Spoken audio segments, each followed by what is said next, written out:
week, I'm going to be reading Mark chapter 3, beginning with verse 21. Mark chapter 3, beginning with verse 20, actually, we'll start. Then the multitude came together again, so that they could not so much as eat bread.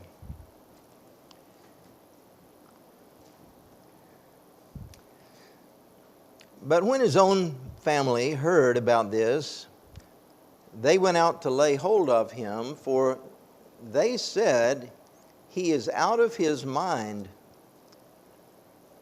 And the scribes who came down from Jerusalem said, "He has Beelzebub, and by the ruler of the demons he casts out demons." So he called them to himself and said to them in parables, "How can Satan cast out Satan? If a kingdom is divided against itself, that kingdom cannot stand. And if a house is divided against itself, that house cannot stand. And if Satan has risen up against himself and is divided, he cannot stand, but has an end. No one can enter a strong man's house and plunder his goods unless he first binds the strong man, and then he will plunder his house. Assuredly, I say to you, all sins will be forgiven the sons of men, and whatever blasphemies they may utter. But he who blasphemes against the Holy Spirit never has forgiveness, but is subject to eternal condemnation, because they said, he has an unclean spirit."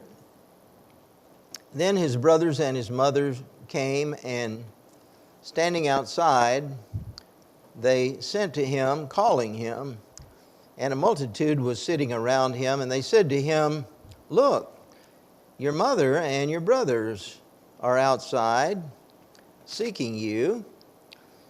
But he answered them, saying, "Who is my mother or my brothers?" And he looked around in a circle at those who sat about him and said, "Here are my mother and my brothers. For whoever does the will of God is my brother and my sister, mother." Jesus made a very important introduction of a thought here, that we not only have physical families in life that we share much in common, even the DNA, but what is most significant is that we also have a spiritual family, and we have much more in common with, because of an eternal nature. Doing and serving the will of God is what we share in common with this family. And there may be some of you here this morning that do not have just a great, healthy relationship with your physical family. But I want you to understand that you can have a good, healthy relationship with this spiritual family that Jesus introduces us to here, regardless of what kind of relationship you have with your family in your own life here. We got some photos from Bill and Carol this week. They are on their cruise, and they were in Amsterdam, and Carol was here in a shoe store with all the wooden shoes, and told her, "I expect to see you next Sunday wearing a pair of these shoes." But then they went on up into Norway and have been at several ports there. Bill said that it has been cool, about 55, and overcast most of the time, and that on their cruise across the North Sea, they hit a bad storm, and it was very turbulent there, but they arrived safely in Norway. So we want to be praying for Bill and Carol. We wish them the best. And they are on this beautiful cruise there in the North Sea, and they're going from there to Iceland here this week, and then they will be coming home on Thursday. But as we think about Jesus, we see here from this text, we're reminded of the fact that Jesus had a physical earthly family. And when Jesus came into this life, he came at a time that was very turbulent politically, economically. He did not come into an ideal time or place. And the family that he was born into was not a perfect family. It had many problems in this family, and it was a humble family. I think if some of you were able to, say for example, if you were able to not have your own family, but if you were to just pick any family that you would like to be born into or be a part of, you might pick some wealthy, famous family. But Jesus, when he came into the world, we need to understand that he came in not in some great, wealthy, powerful, important, famous family. He came into a very humble family in a very small corner of Galilee that was considered very insignificant. And yet, as Jesus was here in this life, he continued to pursue the mission of his Father in spite of the imperfections of his own physical family. And so we're going to think this morning about Jesus' family, his relationship that he had with his own family. And we know that he loved them, and yet his family was sometimes not really supportive or understanding of the mission that he had come from. And this presented some challenges for Jesus. So I believe that we can learn, and Jesus can teach us some things about our physical families that we have here in this life, the relationship that we have with them, but then also the relationship that we can have with God's family, and how those things both have an impact on our lives. First thing that I think is good for us to understand about Jesus as we think about his physical earthly family here was that Jesus had some skeletons in the family closet, we could say, because there were parts of their history, of their past lineage of the family tree of Jesus, that there were some people in there that had done things that were not anything to be proud of. And there is a thinking that many people have that when you have been born into a line of family that has been a certain way of behavior and attitude for a long time, that it almost is inevitable going to be that you're going to turn out to be like that yourself. And sometimes it's difficult to break out of those patterns. When we think about Jesus, and we do sometimes talk about the fact that Jesus, well, he was of the kingly line of Judah.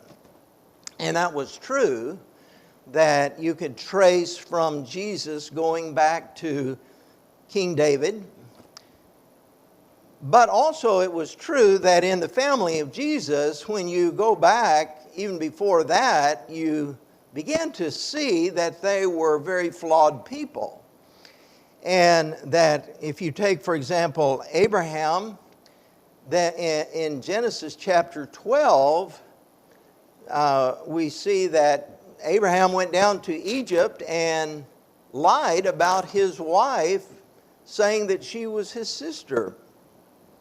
And that became a pattern in that family because Isaac and some of his others seem to repeat those same types of behavior.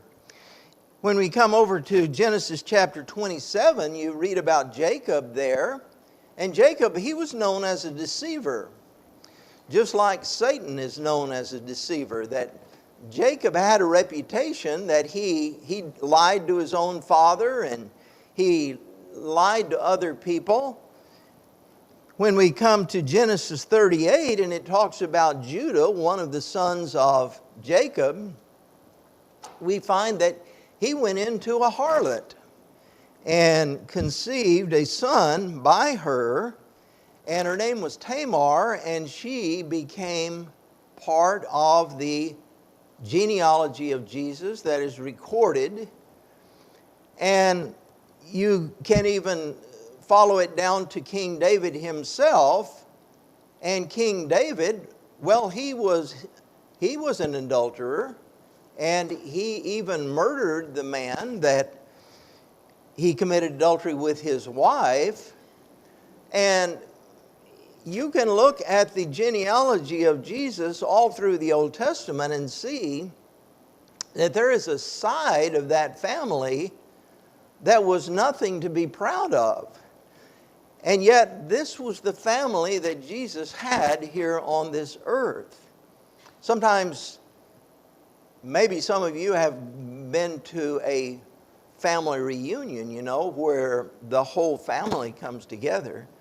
And there sometimes can be people who show up at those family reunions that your kids might say, "Mom, who is that over there?" And it's not, you would almost want to not even say, "Well, that's my cousin, that's my uncle," But most of us in our families have some skeletons like that.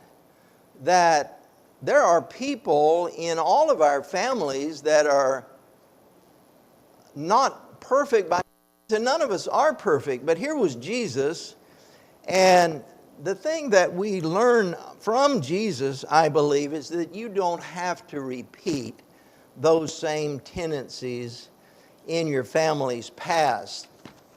You can choose a different path for your life. You can choose to serve God. And Jesus, at an early age, he said, "I must be about my Father's business." And so he established the fact early on that he was not going to follow into the same patterns that had been part of that family genealogy. And we can do the same thing. In the book of Joshua, at the end of the book of Joshua, he makes a speech here that is just a great, challenging speech to the people of the nation of Israel. And at the time that he was speaking, he's calling the people here to make a choice in their lives. Here's what he says in Joshua 24 and verse 14. He said, "Now therefore fear the Lord, serve him with sincerity and in truth, and put away the gods which your fathers served on the other side of the river and in Egypt. Serve the Lord. And if it seems evil to you to serve the Lord, choose for yourselves this day whom you will serve, whether the gods which your fathers served that were on the other side of the river, or the gods of the Amorites in whose land you now dwell. But as for me and my house, we serve the Lord." He was calling the people here to make a choice because he knew that the people of Israel were very wishy-washy. They were always just living on the border. And he was challenging them towards the end of his life here to make up their mind who they were going to serve. In other words, are you going to continue to be just like your fathers have been in the past? Are you going to be like the people of the land here that you're now living in? Or are you going to make a choice for your life to commit to serving the Lord? And he said, that's what I am doing. And so this was a great moment for the people of Israel. Joshua, in his lifetime, became a great leader. And he's showing us that we can do the same. Do not look at your family's past and think from that I can't change that. I'm going to end up being just like the way my family has been all along. The Bible teaches us here in the book of Ezekiel something very important. In Ezekiel chapter 18 and verse 14, Ezekiel says, "If, however, he begets a son who sees all the sins which his father has done and considers but does not do likewise, who has not eaten on the mountains, nor lifted his eyes to the idols of the house of Israel, nor defiled his neighbor's wife, has not oppressed anyone, nor withheld a pledge, nor robbed by violence, but has given his bread to the hungry and covered the naked with clothing, says, he shall not die for the iniquity of his father, he shall surely live." Ezekiel is showing us here that the one who chooses the path of sin in their life will bear the punishment for that. But the one who chooses the path of righteousness will not bear the sin of the father, even though the father has lived a life of sin. If the son will choose a life of righteousness, he would not bear the guilt of the father. Each person is responsible for the decisions we make in our own life. So when we look at the life of Jesus here, and the fact that Jesus came from a marred family, but he chose the path of his father, and he was able to escape from that pattern that they had. He was not held down by that, or his influence was not destroyed by that past reputations that were in his family. In Hebrews chapter 4 and verse 14 and 15, he says, "Seeing then that we have a great high priest who has passed through the heavens, Jesus, the Son of God, let us hold fast our confession. For we do not have a high priest who cannot sympathize with our weaknesses, but he was in all points tempted as we are, yet without sin." So whatever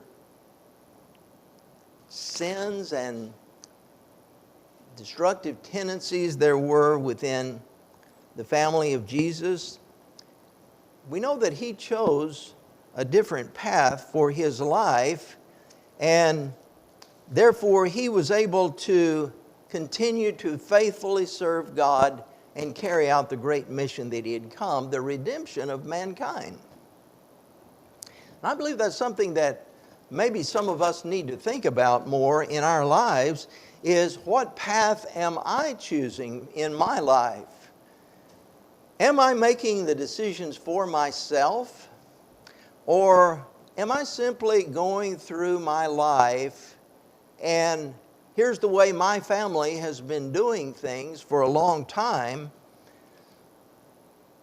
and I have seen that as a model pattern in my life for so long that is how I'm turning out unless I decide to do something about it. Jesus can teach us there is a better way. There was sin in Jesus' own family, but he chose something different. And some of you I know have come from faithful, Christ-centered homes, and that was truly a blessing if that is true. But if that wasn't the case in your life, and some of you may not have been raised in that type of a home under that kind of an influence to love and serve God with all of your heart, I want to encourage you all this morning to make a decision for you in your life and your house. As Joshua said, choose the Lord and to serve him. And God will bless you in that choice that you are making. But you know, Jesus, not only was it true that He did have some people in his past ancestry of his family but it did not keep him from living a pure life. But also Jesus in his family had to deal with unbelief in his own biological family. The family that shared the DNA with Jesus. That there was unbelief in his own family. Jesus was going out teaching the message of the kingdom that was coming and the good news of the gospel, and yet there were those within his own family that were not supportive of that at this point in time. As we see here in Mark chapter 3, verse 20 and 21, it said that then Jesus entered a house, and again a crowd gathered so that he and his disciples were not even able to eat. When his family heard about this, they went to take charge of him, for they said, "He is out of his mind." Now, Mark chapter 3 is a sort of a turning point in the Gospel of Mark, because in Mark chapter 3, Jesus does a lot of things that are going against the grain.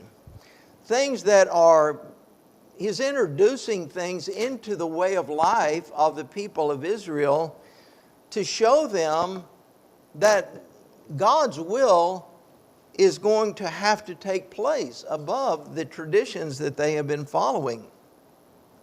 And he chooses his disciples, his 12 apostles, and he is going to be sending them out. But he's beginning to meet with this opposition where some of them are saying, "Oh, he is of Satan."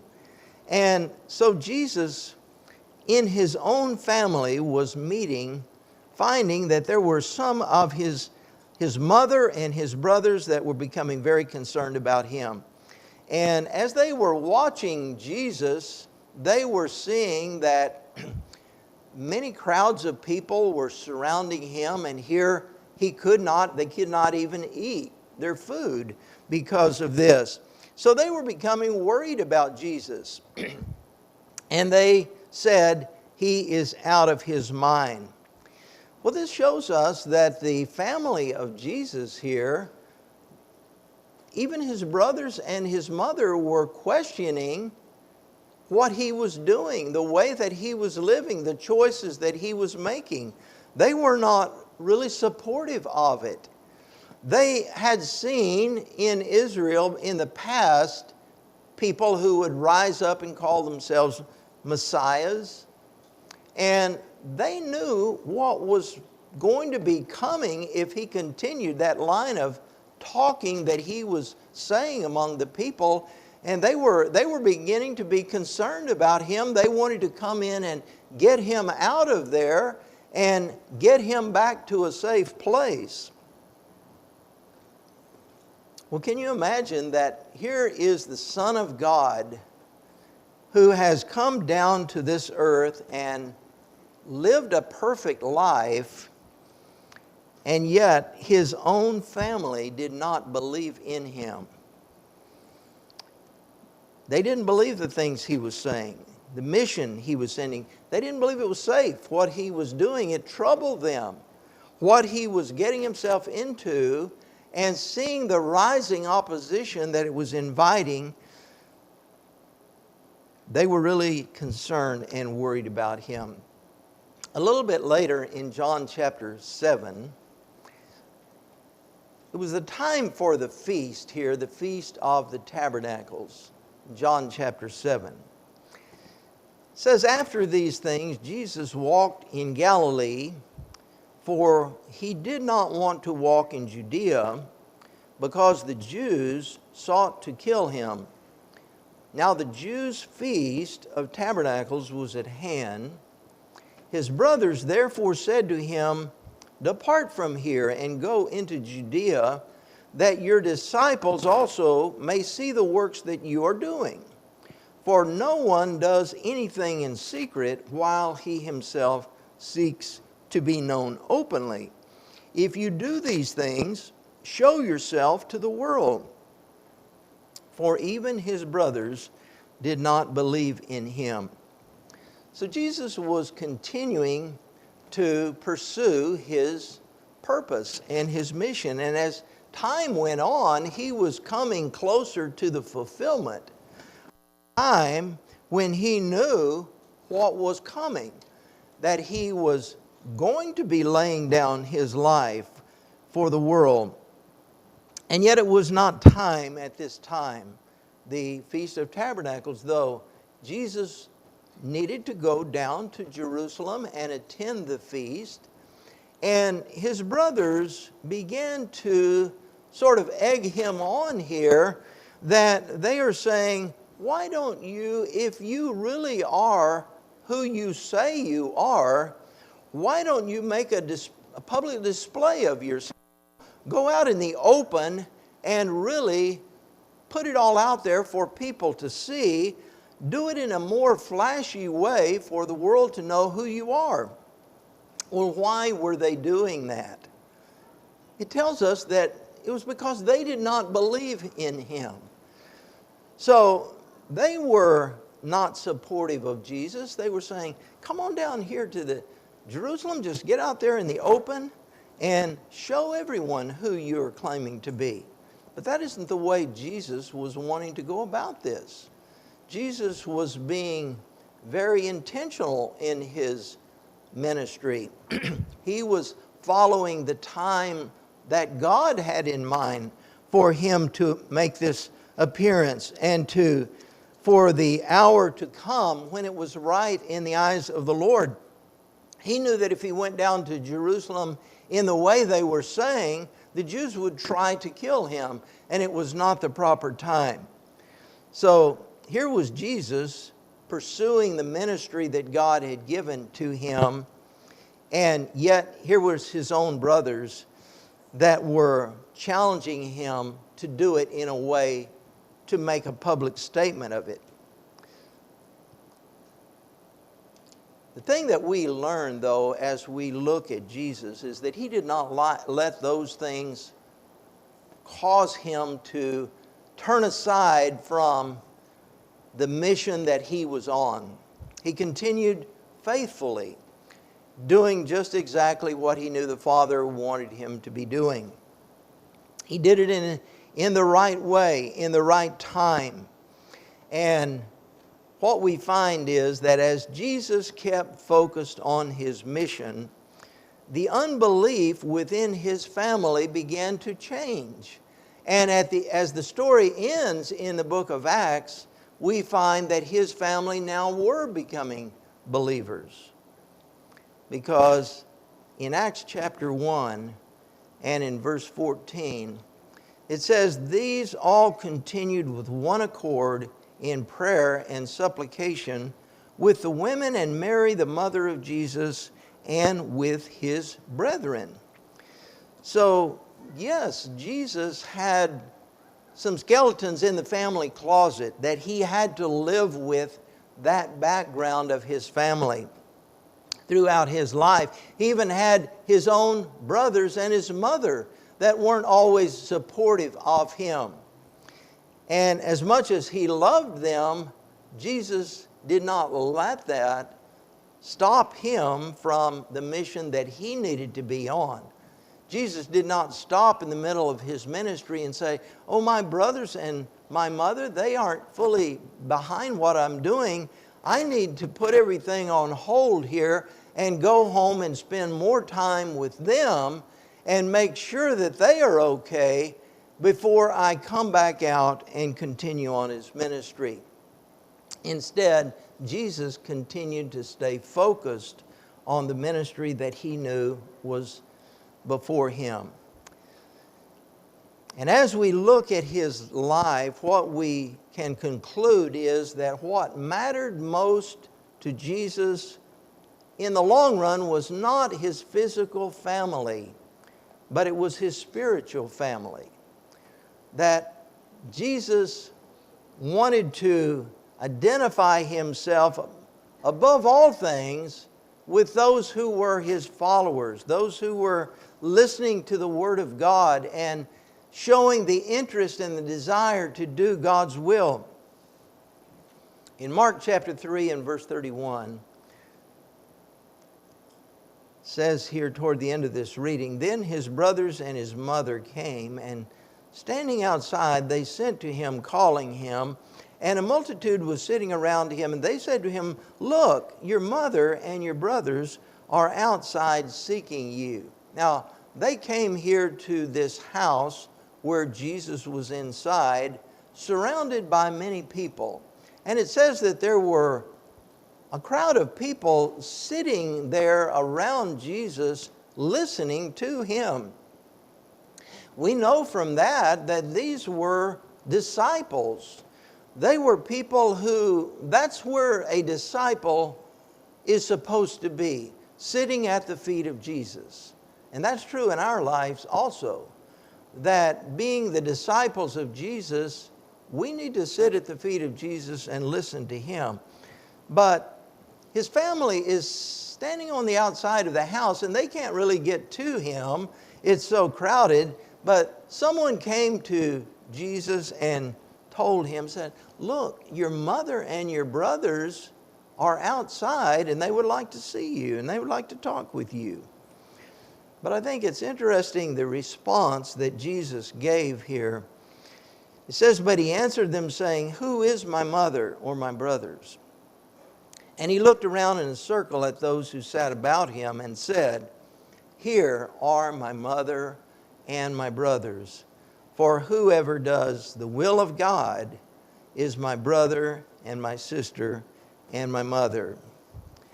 Jesus here, it wasn't that he didn't know who his mother was or his brothers, but he was making an important point here when he says, "Here are my mother and my brothers."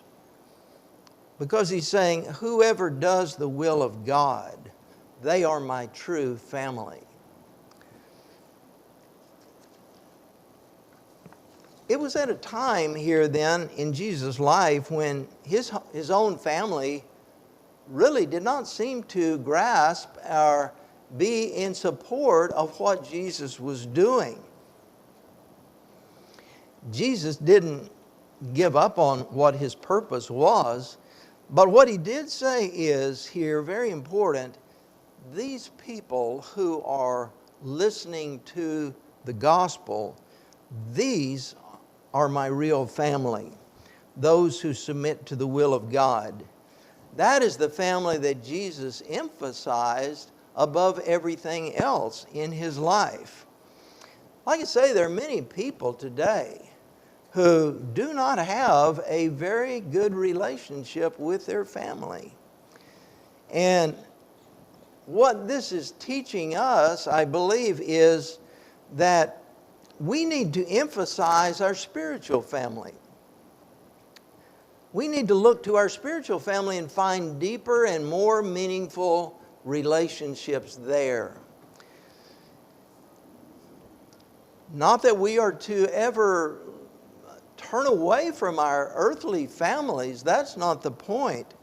But at the same time, our families, our earthly families, they can be very possessive at times. And sometimes they can even turn on us and become very critical of us. You know, you can go out into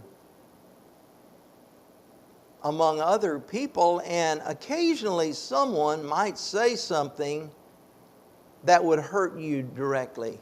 But you know, your own families can sometimes be the ones that can really turn and say things to you that dig down and really hurt you the most. And there can be members of your family that, well, why are you always going to church? They want to be controlling of you. They want to be possessive of you. They think they need to come first before anything else. And it's in that situation that Jesus is speaking here, where he's looking at his family standing out there, but he doesn't get up and go out and speak to them. He says, "Who are my family and my mother and my brothers?" It's you guys right here. You are my real true family. You are the ones that I identified with. And so Jesus here is identifying the importance of having your spiritual family and the importance of those relationships that we can have in our life.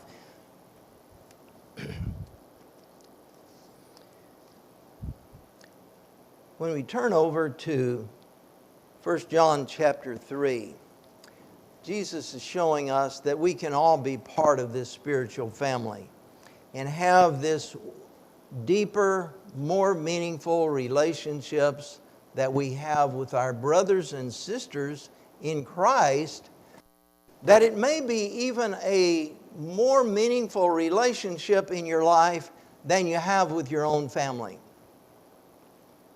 In some ways, that can be true. John says in 1 John 3, 1 and 2, "Behold, what manner of love the Father has bestowed on us, that we should be called children of God. Therefore the world does not know us, because it did not know Him. Beloved, now we are children of God, and it has not yet been revealed what we shall be.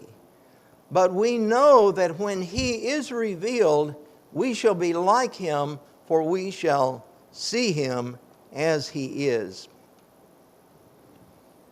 We need to continue to be focused on that spiritual family, regardless of the relationships that we may have within our own physical family.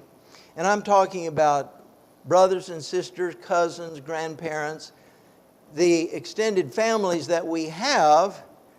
Those relationships in the long run are not going to be as meaningful to us as the relationships that we can have with our brothers and sisters in Christ. And if we stay focused on our purpose of serving the Lord, that may be the key to eventually bringing our families to Christ. That's what happened in Jesus' life. And I've seen it happen in a number of instances in my life where there had been a faithful member of that family. Maybe the wife is a faithful Christian. Her husband is not. And for years and years it goes on that way, that she just continues to come and faithfully serve the Lord. But the day comes long after that began when her husband does come to the Lord and become a faithful child of God. That's the encouraging thing to me when we think about our families, is that when we put the priority on the spiritual family, we are doing one of the best things we can do to help encourage, because we're setting the standard, we're setting the pattern. We're putting a model in front of our families that they need to see, that we need to be our priority on serving the Lord.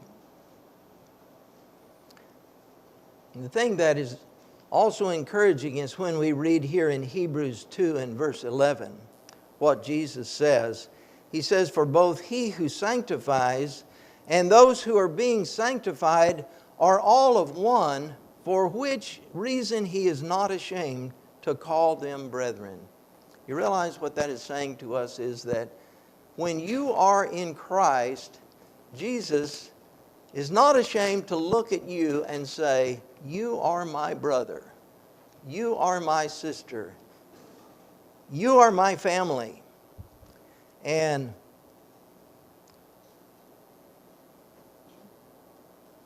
maybe you are like me in your life, that you hate feeling left out. Some of you probably can identify, you know what it feels like to be a part of a group where your friends are maybe talking about some subject and they're all engaged in the conversation, but you don't really know anything about that subject, and so you feel left out. We all want to be a part of the group. We all want to be a part of the family of God. We want to know that we are needed and that we are welcome, that we are cared for. And sometimes the sad reality, even in the church, is that there are some people who feel left out. They feel unwanted. They feel like they don't belong. They're not welcome, even in the Lord's family. We need to reach out to those people and assure them that when you're part of the Lord's church, you're not going to be left out. You can always find a place here in God's family where you are welcome and loved and cared for. There was a preacher who was telling about a meeting that he was in out in a smaller congregation, and he was preaching several lessons on a day where they were having a special meeting, and it was coming up on the last lesson of that afternoon. And as he came back to the church building and came in, the secretary, one of the ladies of the church, she met him at the door and she says, "You're going to need to really preach one of your best sermons this afternoon." He said, "Why?" He said, "Because we're going to have a visitor." And she said, "There's a lady that called up a while ago and she was asking directions, and she saw one of the announcements of the meeting somewhere out in town, and she wanted to come." And so she said, you really need to preach one of your best sermons here tonight." And so he was standing at the back door and he was waiting, and there was one of the other members that was a door greeter there that was waiting, and sure enough, they see this lady pull up out in the parking lot, and she gets out of the car to come in, and she's not dressed the same way that the people in the congregation. I mean, the people in the congregation, they're all wearing their very best clothes. And she was probably wearing her very best clothes. But as the preacher was standing there, he saw the greeter walked out to meet this lady in the parking lot, and he said, "Young lady, is that the best you have? We wear our best for God." And she got back in her car and left. She was feeling that she wasn't welcome to be a part of that family. What I want us to understand is we don't want to ever have that happen here in this congregation. We don't want people to ever feel that they're unwelcome, that they're uninvited, that they're unimportant. And I hope that each one of you can have a good relationship with your earthly families. I really do. But the thing that Jesus put the greatest emphasis is that when you make the Lord's family your priority, you are going to be fulfilling the purpose that God has in your life, regardless of the way your other family members are living. You serve the Lord, and you can reach other members of your family by that commitment that you establish for yourself. Well, thank you for your attention this morning. We're going to close by singing the invitation song. And if you are here today and you're subject in any way to Jesus calling us to Him, we're going to stand and sing the invitation. We invite you to come.